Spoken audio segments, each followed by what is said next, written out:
once upon a time. There was the pretense of an illusion, a beacon of hope and unity that existed within the collective human vision, a shared ideal that we would move forward forever, and that what we had built was immutable. Welcome to the United States, not as a democratic republic, but as a hyper-corporatized techno-feudal order where oligarchs and multinational conglomerates wield sovereign authority. Once the domain of elected officials, governance has been relegated to a transactional marketplace, where political influence is merely a commodity, sold to the highest bidder. The foundation of this transformation began with the systematic erosion of the US dollar.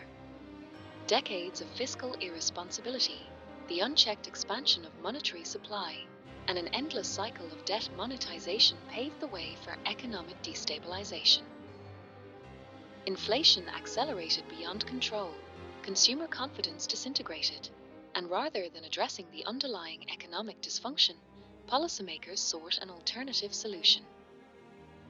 Under the guise of eliminating wasteful spending and bloated bureaucracy, the machine was dismantled piece by piece and liquidated. National assets were sold to private entities that could pay the most, and the rise of the age of the corporate shogunate had begun. What was once the bedrock of public service, utilities, infrastructure, even security, became auctioned to corporate stakeholders. Access to clean water, reliable transportation, and emergency services ceased to be civic guarantees and instead became subscription-based privileges, exclusively available to those with financial leverage. Those unable to afford entry into this new economic stratification became unaccounted for, rendered invisible by a system that functions solely for the affluent. The accelerating polarization of American politics did not just erode national unity, it weaponized the very institutions meant to uphold democracy. Political factions, consumed by ideological warfare, turned agencies, courts, and regulatory bodies against themselves. Each side justified its actions as being in service of the greater good, yet the result was an unrelenting cycle of retaliation, stagnation, and institutional collapse. As governmental institutions atrophied under the new regime, and with trust in government at an all-time low, the vacuum was filled by omnipotent corporate entities who presented themselves as the rationalist stewards of stability. No longer merely lobbying legislators, these conglomerates supplanted traditional governance, arguing that efficiency and innovation could no longer be shackled by obsolete bureaucracies. By controlling regulatory mechanisms through proprietary algorithms rather than democratic processes, the everyman was effectively excised from any decision-making process.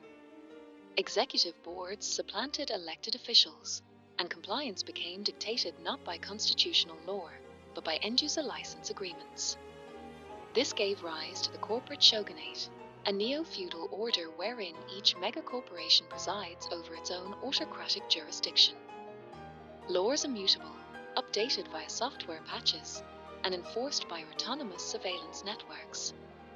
Elections became obsolete, replaced by perpetual algorithmic monitoring and consumer behavioral indexing. Citizenship itself was no longer a birthright but a contractual obligation, an indefinite, data-driven subscription model. For centuries, the concept of nation-states existed to uphold sovereignty for their populace. Now, the United States exists only in nomenclature, its sovereignty fragmented among the financial elite. Governance has been supplanted by technocratic control, where autonomy is contingent on economic viability. Welcome to the post-national epoch, where citizenship is no longer an intrinsic status but a conditional service tier, dictated by capital accumulation and digital compliance. The Republic has fallen. In its place stands the corporate states of America, where the new cryptocurrency dictates law, where legislative influence is purchased rather than debated, and where the ruling class wields shareholder equity instead of statecraft. In this new paradigm, survival is not a right, it is a privilege, reserved for those who can afford it. The transition is not imminent, it has already occurred. The question is no longer whether you can stop it. The question is, How will you survive it?